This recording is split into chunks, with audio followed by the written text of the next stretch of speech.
পুরোটা রুম জুড়ে অসংখ্য গোলাপ আর মোমবাতি দিয়ে সুন্দর করে সাজানো।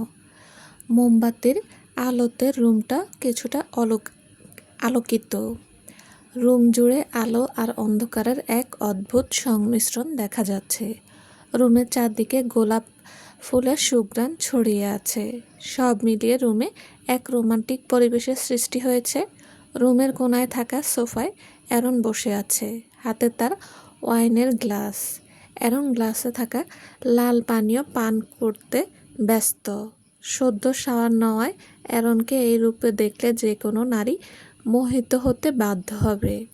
রুমের দরজায় হেলান দিয়ে অ্যারনের দিকে গভীর দৃষ্টিতে দেখে যাচ্ছে রোজ। বলতে গেলে রোজ অ্যারনের মধ্যে ডুবে আছে। রোজের ঠোঁটে কোণে মুচকি হাসি বিদ্যমান। এবার রোজ ক্রমশ অ্যারনের দিকে এগুতে থাকে। রোজের পরনে হাঁটু পর্যন্ত এক মিনি নাইটি আর তার ওপর একটা কোটির মতো। রোজ ঠিক অ্যারনের সামনে গিয়ে দাঁড়ায়। কারো উপস্থিতি টের পেতেই অ্যারন মাথা তুলে তাকায় আর রোজকে দেখতে পায়। অ্যারন শান্ত দৃষ্টিতে রোজের দিকে তাকিয়ে থাকে। বেশ কিছু মুহূর্ত তাদের একে অপরের চোখের দিকে তাকিয়ে সময় কেটে যায়। অ্যারন তার দৃষ্টি ফিরিয়ে পুনরায় গ্লাসের পানীয় পান করতে মনোযোগ দেয়। বিষয়টা রোজের পছন্দ হয় না, কিন্তু রোজও জানে কিভাবে অ্যারনকে নিজের প্রতি আকৃষ্ট করবে। রোজ নাইটির উপরে থাকা কোটিটা খুলে নিচে ফেলে দেয়। ফলে রোজের ফর্সা কাঁধ, গলা, ঘাড় উন্মুক্ত হয়ে যায়। রোজের এমন কাণ্ডে অ্যারন রোজের দিকে পুনরায় দৃষ্টি দেয়। অ্যারনকে নিজের দিকে তাকাতে দেখেই রোজ আর সময় নষ্ট না করে অ্যারনের কোলে গিয়ে বসে পড়ে আর অ্যারনের গলা জড়িয়ে ধরে। রোজ অ্যারনকে আঁকড়ে ধরলেও অ্যারন এমন কিছুই করে না। রোজের এমন কাজেও অ্যারন নির্বিকার, যেন কিছুই হয়নি। হয়তো এতে রোজের সাহস আরও বেড়ে গেল। রোজ এবার কিছুটা অস্থিরতা নিয়ে অ্যারনের গলা ছেড়ে অ্যারনের শার্ট খুলতে ব্যস্ত হয়ে পড়ে। সবগুলো বোতাম খুলতে অ্যারনের ফর্সা বুক উন্মুক্ত হয়। রোজ অ্যারনের বুকের দিকে লালসার দৃষ্টিতে তাকিয়ে থাকে। এত কিছু হয়ে যাচ্ছে, কিন্তু দুজন নরনারীর কেউ এখন পর্যন্ত একে অপরের সাথে কোনো বাক্য বিনিময় করেনি। পুরো রুম জুড়ে শুধু দুজনের নিঃশ্বাসের শব্দ প্রতিধ্বনিত হচ্ছে। রোজ এবার তার উষ্ণ হাত অ্যারনের বুকে ছোঁয়ায়। অ্যারন শুদ্ধ রোজের কাণ্ড দেখে যাচ্ছে, কিছু বলছে না। ধীরে ধীরে রোজ অ্যারনের পুরো বুকে নিজের হাতে ছোঁয়া দিতে থাকে। হুট করে রোজের দৃষ্টি অ্যারনের গলার অ্যাডামস অ্যাপেলে পড়ে। প্রতিটি মেয়ে ছেলেদের এই অ্যাডামস অ্যাপেলের প্রতি দুর্বল হয়ে থাকে। রোজও তার ব্যতিক্রম নয়। রোজ এবার তার আঙ্গুল অ্যারনের গলার সেই অ্যাডামস অ্যাপেলে ছোঁয়ায়। এমন সুদর্শন পুরুষের সান্নিধ্য পেয়ে রোজের নিজেকে পাগল পাগল লাগছে। রোজ আর নিজেকে আটকে রাখতে পারে না। রোজ হামলে পড়ে অ্যারনের গলায়, ক্রমাগত নিজের ওষ্ঠের ছোঁয়া দিতে থাকে। অ্যারনের চেহারা দেখে বোঝা যাচ্ছে না তার মধ্যে ঠিক কী চলছে। অনুভূতি শূন্য, শান্ত দৃষ্টিতে সামনের দিকে তাকিয়ে আছে অ্যারন। কিন্তু অ্যারন রোজের কাজে কোনো বাধা দিচ্ছে না। অ্যারনের কি হলো তা বোঝা গেল না, কিন্তু এবার অ্যারন রোজকে ওই অবস্থায় কোলে তুলে নিয়ে ফুলে মোড়ানো বিছানার দিকে এগিয়ে যেতে থাকে। হয়তো এই সুন্দরী রমণীর এমন আচরণে অ্যারন বেসামাল হয়ে পড়েছে। জেগে উঠেছে অ্যারনের পৌরুষসত্তা। অন্যদিকে অ্যারন কোলে নিতেই রোজ নিজের দুহাত দিয়ে অ্যারনের গলা জড়িয়ে ধরে। রোজ এখনও অ্যারনের গলায় মুখ গুজে আছে। বিছানার কাছে এসে অ্যারন রোজকে বিছানায় শুয়ে দেয়। রোজ কামুক দৃষ্টিতে অ্যারনের দিকে তাকিয়ে আছে। হয়তো অ্যারনও সেই দৃষ্টি বুঝল আর নিজের ঠোঁটের কোণে বাঁকা হাসি ফুটিয়ে তুলল। অ্যারন তার শরীরে ঝুঁকে থাকা বোতাম খোলা শার্টটা এবার পুরোপুরি খুলে দূরে ছুঁড়ে মারে। তারপর রোজের কাছে গিয়ে রোজের গলায় মুখ গুজে দেয়। রোজও আবেশে তার এক হাত দিয়ে অ্যারনের সিল্কি চুলগুলো মুঠো করে ধরে আর এক হাত দিয়ে অ্যারনের পিঠ খামচে ধরে অ্যারনকে অনুভব করতে থাকে। কিন্তু রোজের এমন সুন্দর মুহূর্ত বেশিক্ষণ স্থায়ী হলো না। আরও কিছু অনুভব করার আগেই রোজের ঘুম ভেঙে যায়। রোজ এতক্ষণ স্বপ্ন দেখছিল। রোজের ইচ্ছে করছে স্বপ্নের সেই রোমাঞ্চকর মুহূর্তগুলো বাস্তবে অনুভব করতে, কিন্তু তা পূরণ হতে এখনও কিছু সময় অপেক্ষা করতে হবে রোজকে। রোজ ফুরফুরা মেজাজে বিছানা ছেড়ে উঠে পড়ে। আজ রোজের জন্য স্পেশাল একটা দিন। অবশেষে রোজের সকল অপেক্ষার অবসান হতে চলেছে। অ্যারনকে সে নিজের করে পেতে চলেছে। আজ রোজের নিজেকে সার্থক মনে হচ্ছে। এত কিছু করার পর অবশেষে রোজের নিজের জুনুন জিতেছে। হ্যাঁ, আজ রোজ বিজয়ী। রোজ একটা সুন্দর গ্রাউন্ড নিয়ে ওয়াশরুমে চলে যায়। আজ যে রোজকে সুন্দর করে সাজতে হবে। অন্যদিকে অ্যারন ফর্মাল গেট আপে বসার রুমের সোফায় বসে আছে, চোখে গ্লাস আর হাতে বই। অ্যারনের দৃষ্টি বইয়ের দিকে। কিছু সময়ের মধ্যে অ্যারনের সামনে তার বাবা হেনরি এসে দাঁড়ায়, কিন্তু হেনরি কিছু না বলে চুপ করে অ্যারনকে দেখে যাচ্ছে। আসলে হেনরি বুঝতে পারছে না কেন অ্যারন এসব করছে। যে প্রিন্সেসকে নিজের করে পাওয়ার জন্য অ্যারন পুরো পৃথিবীকে এক করে দিয়েছিল, মেয়েটা নিখোঁজ হওয়ার পর এতদিন পর্যন্ত যাকে পাগলের মতো খুঁজেছে, সেই অ্যারন আজ অন্য কাউকে বিয়ে করতে চাচ্ছে। তার বাসায় বিয়ের প্রস্তাব পাঠানোর জন্য উঠে পড়ে লেগেছে। তাহলে কি আসলেই সময়ের সাথে সাথে ভালোবাসার রং বদলায়, নাকি অন্য কিছুর প্রভাবে অ্যারন এমন করছে? হেনরির চিন্তাভাবনার মাঝেই অ্যারন বইয়ের দিকে দৃষ্টি রেখেই হেনরিকে উদ্দেশ্য করে বলে, এত টেনশন করো না ড্যাড। শেষে মানুষদের মতো তোমারও বিপি এর প্রবলেম দেখা দিতে পারে। Who knows. এতক্ষণ হেনরির মনের সব কথাই অ্যারন রিড করেছে। কারো মনের ভাব বোঝা অ্যারনের কাছে কোনো ব্যাপারই না। হেনরি কিছুটা রাগী কণ্ঠে বলে ওঠে, সবই পড়ে ফেলেছ। এবার তোমার এসব উদ্ভট কাজের কারণগুলো তাহলে বলে ফেলো। ওহ ড্যাড, সব আগে থেকে জেনে গেলে গেমের সব মজা নষ্ট হয়ে যাবে। এখন এসব চিন্তাভাবনা ছাড়ো ড্যাড, আমাদের তাড়াতাড়ি বেরোতে হবে তো। We are getting late. Rose is early waiting for us. বলেই অ্যারন বাঁকা হাসে। হেনরি মাথা নিচু করে হতাশা দীর্ঘশ্বাস ছাড়ে। হেনরি বুঝতে পারছে যে যতক্ষণ অ্যারন চাইবে না, ততক্ষণ চাইলেও কোনো কিছু জানা সম্ভব নয়। তার সেই সঠিক সময়ের জন্য অপেক্ষা করাই শ্রেয়। হেনরি পুনরায় অ্যারনের দিকে তাকায় আর বলে, এ বিষয়ে তোমার মতামত মেনে নিলাম, কিন্তু তুমি প্যালেসের গোপন কক্ষ থেকে শাওয়ার নিয়েছো কেন? এখন তো কোনো যুদ্ধের কোনো আভাস আছে বলে আমার মনে হচ্ছে না। তাহলে কেন নিজের কাছে রেখেছ? সময় হলে সব বুঝতে পারবে ড্যাড। এখন বেরোনো উচিত। বলেই অ্যারন মেইন দরজার দিকে এগোতে থাকে, কিন্তু পেছন থেকে হেনরি বলে ওঠে, ৬৭ বছর আগে কি হয়েছে তা ভুলে যাও না অ্যারন। সব সময় মাথায় রেখে সামনে এগিয়েও। তোমার একটা ভুল পদক্ষেপ অতীতের পুনরাবৃত্তি করবে। শাওয়ারের পাওয়ারকে কন্ট্রোল করে চলবে আশা করি। তা না হলে তুমি কি করতে পারো শাওয়ার দিয়ে তা আশা করি জানো। হেনরির কথায় অ্যারন থেমে গিয়েছিল আর হেনরির পুরো কথা মনোযোগ দিয়ে শুনে। হেনরির কথা শেষ হতেই অ্যারন পেছনে না ফিরেই আর চোখে একবার তাকায়, তারপর বড় বড় পা ফেলে বেরিয়ে যায়। হেনরিও দীর্ঘশ্বাস ছেড়ে অ্যারনের পেছন পেছন যায়। রোজের বাসায় আর বসার রুমের সোফায় বসে আছে অ্যারন। খুবই আইসি ভঙ্গিতে পায়ের উপর পা তুলে স্টাইল মেনটেন করে আরামের সহিত সোফায় বসে আছে অ্যারন। অ্যারনকে দেখলে মনে হচ্ছে না যে অ্যারন এখানে বর হিসেবে বসে আছে, আর সে বিয়ের জন্য মেয়ে দেখতে এসেছে। অ্যারন আয়েশি ভঙ্গিতে বসে ফোন স্ক্রল করতে ব্যস্ত, যেন খুব গুরুত্বপূর্ণ কাজ করছে অ্যারন, কিন্তু আসলে এমন কিছুই করছে না অ্যারনের সাথে অ্যারনের বাবা মা আর এরিকও এসেছে। যদিও এরিকের আসার কোনো ইচ্ছে ছিল না, তবুও অ্যারনের কথা অগ্রাহ্য করার সাহস এরিকের নেই। এরিক বিরক্তি নিয়ে একবার তার বিপরীতে বসা রোজের দিকে তাকায়। রোজকে দেখেই এরিক সাথে সাথে নিজের দৃষ্টি ফিরিয়ে নেয়। এরিক ভেবে পাচ্ছে না দেখতে আসলে এভাবে পার্টি সাজ কে দেয়, কিন্তু এমনটাই করেছে রোজ।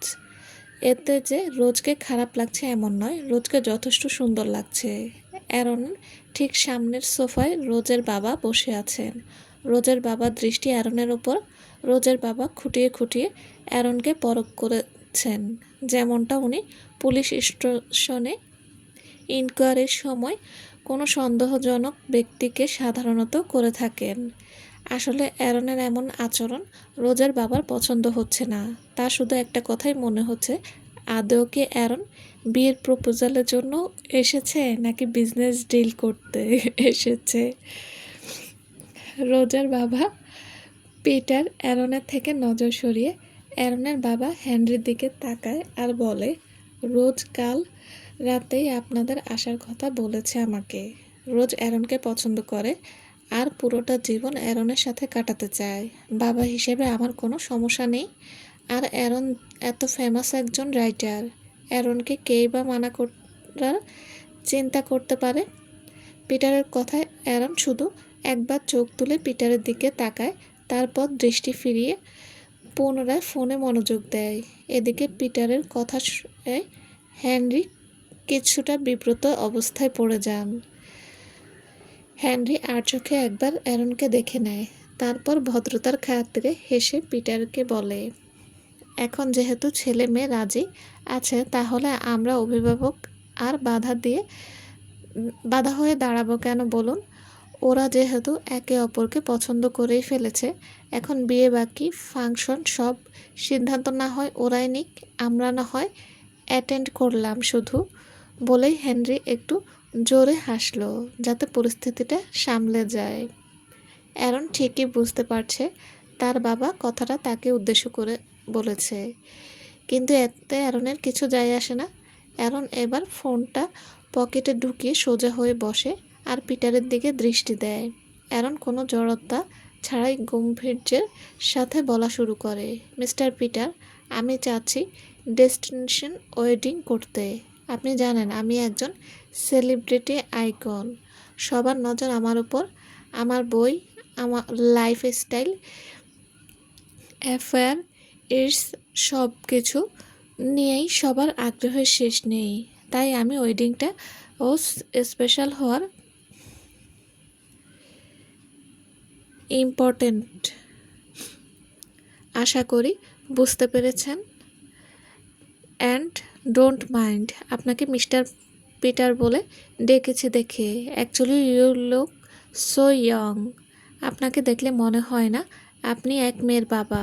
অ্যারনের প্রশংসায় মনে হলো পিটার খুশি হয়েছে। সে হেসে হেসে অ্যারনকে বলে, আই আন্ডারস্ট্যান্ড।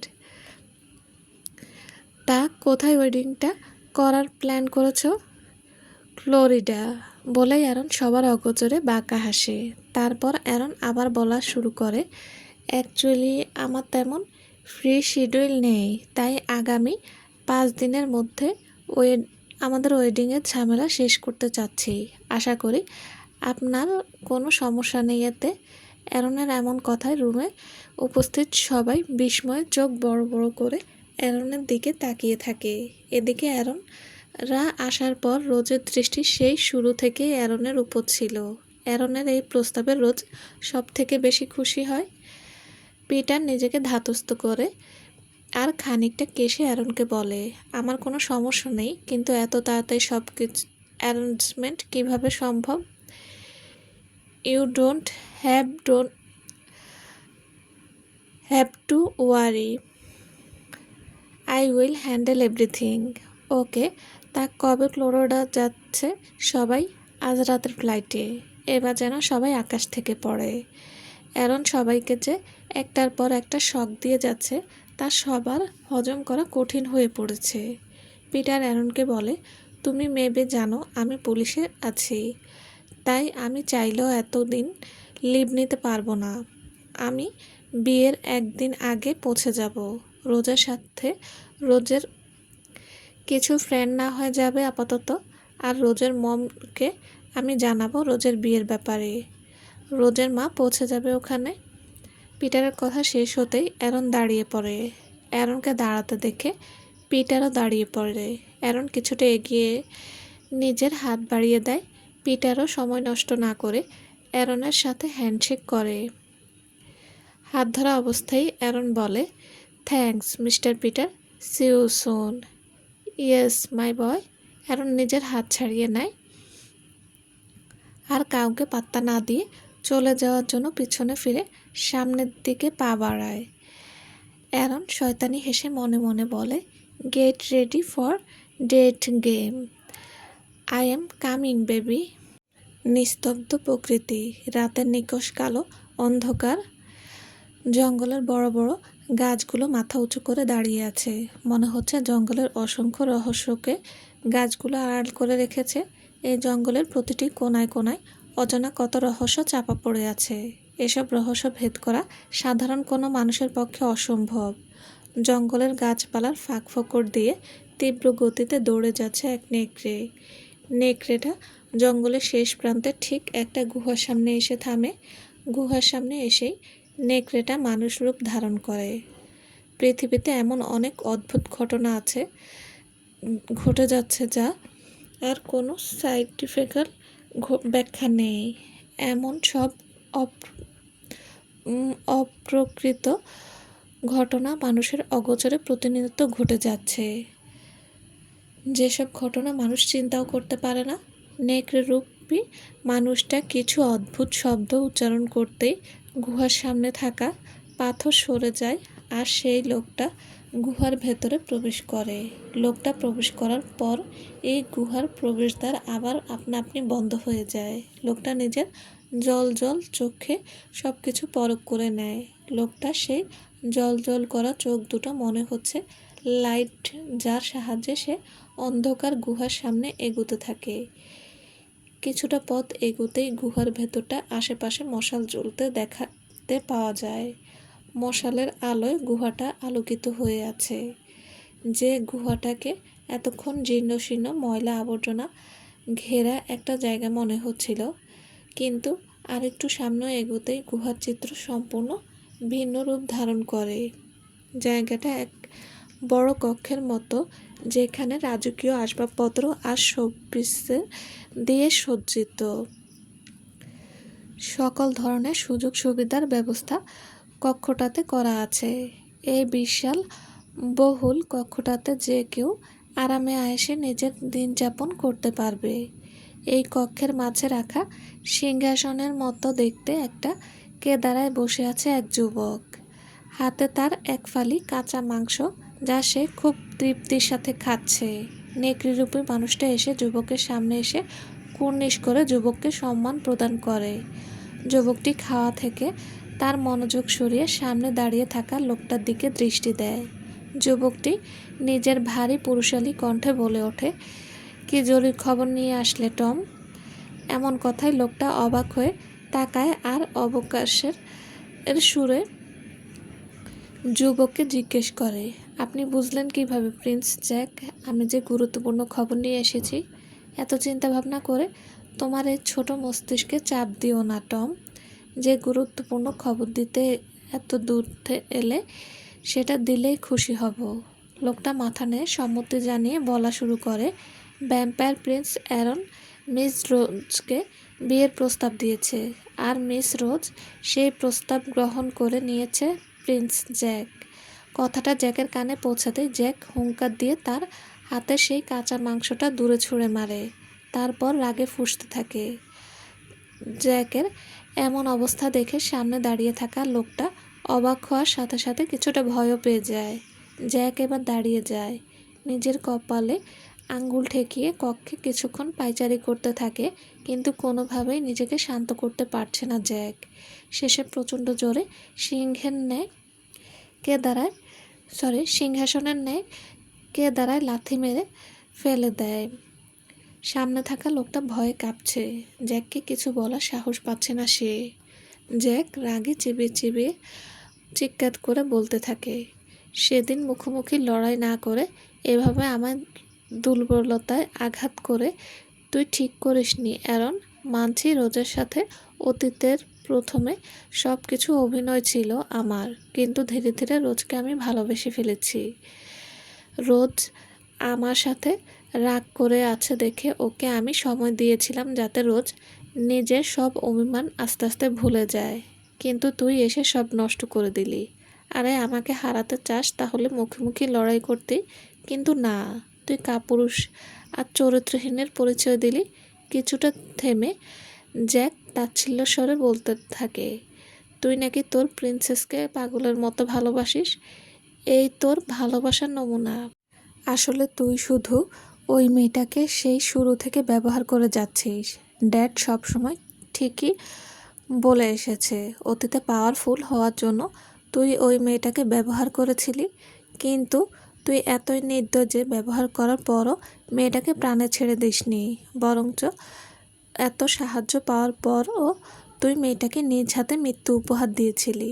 আর এখন হয়তো মেয়েটা তোর কোনো কাজে আসবে না, তাই তুই এবার তাকে ছেড়ে দিয়ে রোজের মতো সুন্দরী মেয়েকে বেছে নিয়েছিস নিজের চাহিদা মেটানোর জন্য। কিন্তু নিজের ভালোবাসার এমন পরিণতি তো আমি হতে দেব না। আজ আমি তোকে শেষ করবই। বলে জ্যাক অস্ত্র রাখার জায়গা থেকে নিজের তলোয়ার নিয়ে বেরিয়ে যেতে লাগে। তখনই পেছন থেকে সেই লোক বলে ওঠে, অ্যারন ফক্সের নেই প্রিন্স। লোকটার কথায় জ্যাক থেমে যায়। জ্যাক পেছনে ফিরে লোকটার দিকে ব্রু কুঁচকে তাকায় আর জিজ্ঞেস করে, ফক্সে নেই মানে? কোথায় গেছে তাহলে? লোকটা মাথা নিচু করে কাঁপা কাঁপা গলায় বলে, সে এখনো জানতে পারেনি। খুব গোপনীয় সাথে ফক্স ছেড়েছে তারা। আমরা জানার চেষ্টা করেছি প্রিন্স। লোকটার কথায় জ্যাক নিজের হাতে থাকা তলোয়ারটা জোরে ছুঁড়ে মারে। তলোয়ারটা রুমের এক কোণে পড়ে রইল। জ্যাক রাগে ফুঁসতে ফুঁসতে বলল, 24 ঘন্টার মধ্যে সব ইনফরমেশন আমার চাই। যদি 1 সেকেন্ডও দেরি হয় তাহলে আমি নিজে তোর মাথার ধর থেকে আলাদা করব। যা এখন, কাজ শেষ হওয়ার আগে সামনে আসবি না। লোকটা আর এক মুহূর্ত দাঁড়ায় না, এক প্রকার দৌড়ে কক্ষ ত্যাগ করে পেছন রয়ে যায় রাগান্বিত জ্যাক। ফ্লোরিডায় আজ সারাদিনের কাজের চাপে অনু ভীষণ ক্লান্ত। বাসায় এসে একটু কিছু মুখে দিয়েই নিজের রুমে চলে এসেছে। রাতে অনু খেতে চাচ্ছিল না, কিন্তু তার মামুনি জোরাজুরিতে খেতে বাধ্য হলো। রুমে এসেই অনু নিজের ক্লান্ত দেহটা বিছানায় এলিয়ে দেয়। কোমর চিনচিন করে ব্যথা অনুভব হচ্ছে অনুর, কিন্তু এখন উঠে মলম লাগানোর ইচ্ছে করছে না অনুর। আসলে মনুষ্য শরীরে আঘাত পেলে তার রেশ অনেকদিন বয়ে বেড়াতে হয়, আর আঘাত গুরুতর হলে তো সারা জীবন তার সাইড এফেক্ট থেকে যায়। জীবনটা যে রূপকথার গল্প নয় যে যা ইচ্ছে তাই করবে কিন্তু সমাপ্তিতে সব আগের মতো হয়ে যাবে। জীবন নামক যুদ্ধটা যে বড্ড কঠিন। এসব নানা চিন্তাভাবনার মাঝেই অনুর দরজায় কেউ নক করে। অনুর চোখে মাত্রই তন্দ্রা লেগে এসেছিল, কিন্তু নকের শব্দ অনু জেগে যায়। অনু চিন্তা করছে এত রাতে কে নক করলো। মামুনি ঠিক আছে তো? মামুনির কথা মনে পড়তেই অনু বিছানা ছেড়ে তাড়াতাড়ি দরজা খুলে দেয়। দরজা খুলতেই অনু আরমানকে দেখতে পায়। আরমানকে দেখে অনু বুঝতে পারে কোনো বিষয় নিয়ে আরমান অনেক এক্সাইটেড আর সাথে খুশিও। আরমান অনুকে দেখে বলে, ভিতরে আসা যাবে ম্যাডাম? অনু হচকুচিয়ে বলে ওঠে, হ্যাঁ হ্যাঁ, ভিতরে এসো। বলেই অনু দরজা থেকে একটু সরে দাঁড়ায়, আর আরমানও হাসি মুখে ভেতরে ঢুকে বিছানায় গিয়ে বসে পড়ে। আরমানের পেছন পেছন অনু আরমানের সামনে গিয়ে দাঁড়ায়। অনুকে দেখে আরমান অনুকে নিজের পাশে বসতে ইশারা করে। অনু কিছুটা বিব্রতকর পরিস্থিতিতে পড়ে যায়, তবুও নিজেকে সামলে অনু আরমানের কাছ থেকে যথেষ্ট দূরত্ব রেখে বিছানায় বসে। অনু সব কিছুই আরমান লক্ষ্য করে, কিন্তু কিছু বলে না। আরমান হাসি মুখে বলতে শুরু করে, আমি আজ অনেক খুশি খুকি। অনেক বড় অপরচুনিটি পেয়েছি কুকি। আমেরিকার ফেমাস আইকন বেশ কিছু ইভেন্ট ম্যানেজমেন্ট কোম্পানিকে তার বিয়ের ইভেন্ট অর্গানাইজ করার জন্য প্রেজেন্টেশন দিতে বলেছে। যার প্রেজেন্টেশন তাদের সবচেয়ে বেশি ভালো লাগবে তাকে এই ওয়েডিং প্ল্যানিং এর দায়িত্ব দেওয়া হবে। গেস দ্যাট কুকি, আমাদের ছোট কোম্পানিও এই লিস্টে আছে। I am so happy cookie. আরমানের কথায় অনু মুচকি হাসে আর বলে, তুমি চিন্তা করো না আরমান ভাই, এই ডিলটা আমরাই পাবো। তা প্রেজেন্টেশন কবে শো করতে হবে? মানে কালকে 7:30। ও আচ্ছা, তুমি টেনশন নিও না, কাল সন্ধ্যার আগে সব রেডি হয়ে যাবে। সন্ধ্যা না, সকাল 7:30। কুকি আরমানের এর ডেপো কথায় অনু ব্রু কুচকে ফেলে। অনুর মাথায় আসছে না কোন পাগলে এত সকালে মিটিং ফিক্স করে। ব্যাটার কি মাথায় তার ছেঁড়া? ব্যাটার কি ঘুমটুম নাই নাকি? অনু আরমানকে বলে, সকাল 7:30, একটু বেশি দেরি হয়ে গেল না?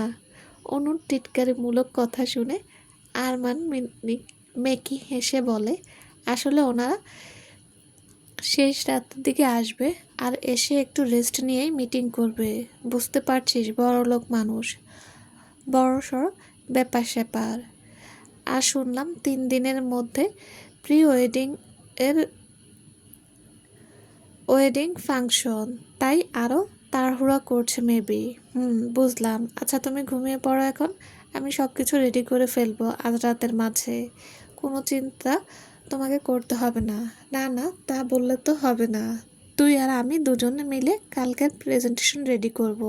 বলেই আরমান উঠে বিছানার রেলিং বালিশ ঠেকাতে ঠেকাতে বলে, এখানে এসে হেলান দিয়ে বস। আমি জানি তোর শরীর ভালো না, তবুও যে তুই আমার জন্য এত কিছু করছিস তার জন্য অনেক ধন্যবাদ তোকে কুকি। এখন দুজনে মিলে কাজ করা শুরু করলে অনেকটা তাড়াতাড়ি শেষ হয়ে যাবে আর তোর ওপর চাপ কম হবে। আরে না তেমন কিছু না, তুমি একটু বেশি ভাবো আরমান ভাই। এখন কাজ শুরু করা যাক। তারপর অনু আর আরমান ল্যাপটপ নিয়ে নিজেদের কাজে লেগে পড়ে। কাজ করতে করতে অনেকটা রাত হয়ে যায়। সব কিছু রেডি হওয়ার পর আরমান অনুর রুম থেকে নিজের রুমে চলে আর অনুও বিছানায় শরীর এলিয়ে দেয়। বিছানায় শুতে অনু ঘুমের দেশে তলিয়ে যায়। শেষে রাতের দিকে ফ্লোরিডার ল্যান্ড করে ফক্স থেকে আসা অ্যারন কার্লেন সেই প্লেন থেকে সগৌরবে ফ্লোরিডার মাটিতে নিজের পা রাখে। অনুর জীবনে পুনরায় অ্যারনের অনুপ্রবেশ। এবার কোন ঝড় তুলবে, এবার চলবে। আসসালামু আলাইকুম। গল্পটা কেমন লেগেছে প্লিজ জানাবেন। আর হ্যাঁ, অবশ্যই লাইক কমেন্ট করবেন প্লিজ। আর সবাই ভালো থাকবেন। আল্লাহ হাফেজ।